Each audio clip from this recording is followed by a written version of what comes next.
if it weren't for the last year, this would be one of the worst government-caused calamities, mistakes, dumbasseries in the history of our country. And it just so happens that right now it's like the B-side, but it's on the same 45 record, if you know the reference I'm making from back in the day. But it's the B-side right now because we serve a government that wants to let a bunch of COVID-infected people in while claiming we still have to wear triple masks and maybe the kids can't go back to school or you can't sit outside in a stadium. As we told you yesterday, Monday was the first time in a statewide desert known as Nevada that you could go to a park and play pickup basketball. Meanwhile, you could sit in the lung dart haven known as the casinos for months and months and months and months and months. And who was the gentleman we had on from the Federalist last week? I want to make John Daniel Davidson. Thank you. I thought he made an excellent point that I want to reset for you here on this show, but I wanted to make sure we weren't given credit for it. This was his observation. In fact, he actually gave us this answer while checking my question. Because what I asked him was, is this actually operating the way that was intended? Are they we just had the Cloward Piven presidency under Barack Obama. And again, for those of you that don't know, or you remember that term in the Obama years, Cloward and Piven were two married professors, I believe at Columbia University, where Barack Obama attended. And their plan was essentially to wreck the constitutional system, that Americans would never voluntarily give up on their own because everybody was way too free and prosperous with it. All right. So they knew the American people would never give this up on their own. So their plan was to just, it's the Rahm Emanuel statement, never let a good crisis go to waste, just create a series of crises. And this is why you see left media and spirit of the age messaging, everything is a crisis. This is why everything is a crisis, in the hopes that these crises create a self-fulfilling prophecy. So if you go back to Obamacare with the public option, and everybody said at the time, well, that'll destabilize the health insurance industry. And some of us said at the time, that's exactly what it's designed to do.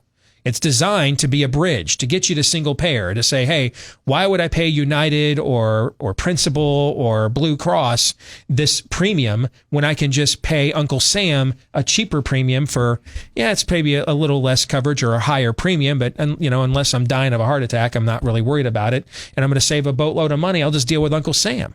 It was meant to do that. That was the point of it.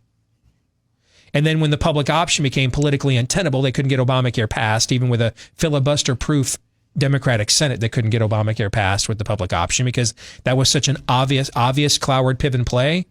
They just loaded it up with regulations that would eventually cause our premiums to skyrocket anyway. That's, as the Joker said, all part of the plan. It's part of the plan.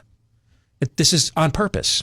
We're not watching flaws. We're watching features. Yes, they're not bugs. That's right. This is the reboot. This is the way it's supposed to work. Okay.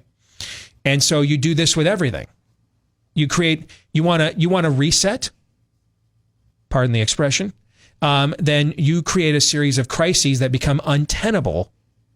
And therefore you force people to accept an option that without the existence of a crisis, they would have never accepted at face value, because it's a crap deal. It's a crap sandwich.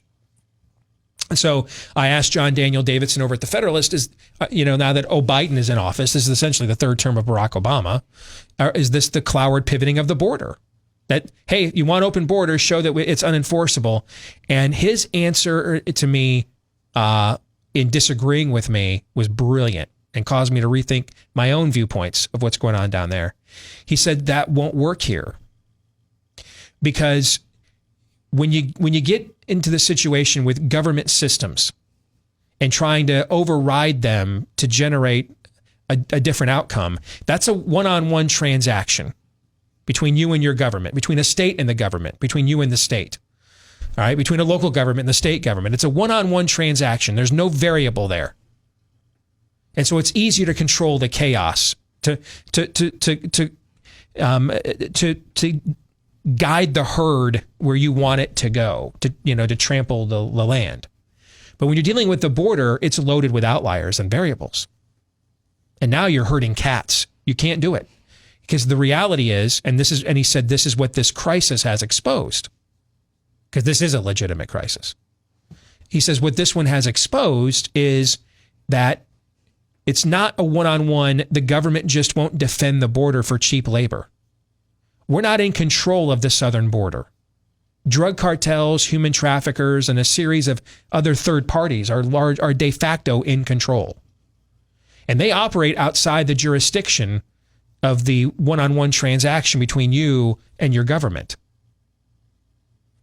And what this process of saying, all come hither, has exposed now.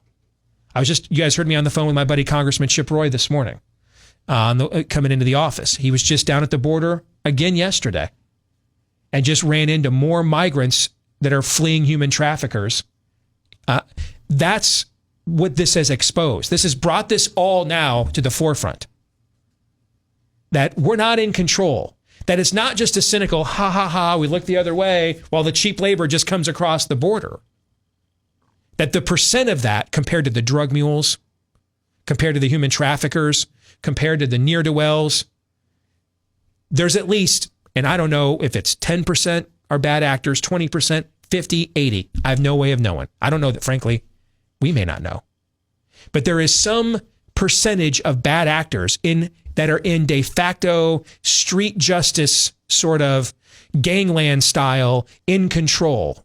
Like an old mobster movie where they still had mayors and sheriffs and chiefs of police, but it was really the Don in the corner that was really running the town, right?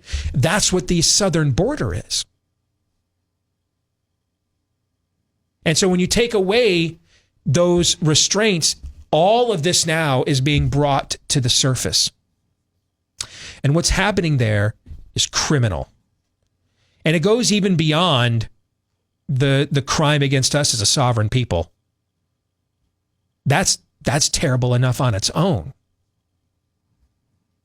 But to dangle this in front of these folks who think that, this is still the best place in the world to live, man. I'd do a lot of things to get the hell out of Honduras and live here instead, wouldn't you, with your family? Oh, of course. Yeah. And to dangle this out there in front of these people who then go there to get their daughters kidnapped, raped, sold into human trafficking, it's so freaking evil that this goes even beyond the crime against our own national sovereignty. This has become a crime against humanity, guys.